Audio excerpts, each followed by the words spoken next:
Как часто мы буквально уже заснули, и вдруг на нас нападает беспричинный кашель.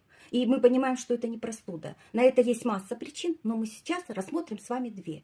Это рефлюкс, то есть обратный выброс из желудка, содержимого в пищевод. Возникает ожог пищевода, и мы пытаемся от этого избавиться, от этого чувства жжения кашлем. А вторая причина, как ни странно, банальные сопли. Даже если у вас нет насморка. Дело в том, что у нас постоянно создается и обновляется муциновый слой, слизистый слой, который защищает нас от инфекций, которые образуются в носоглотке. Так мы эти вот отработанные сопли, мы либо их высмаркиваем, либо они стекают у нас по носоглотке, и мы этого не чувствуем. Стекает в желудок, мы их проглатываем. Да-да, ребята, как не печально это звучит.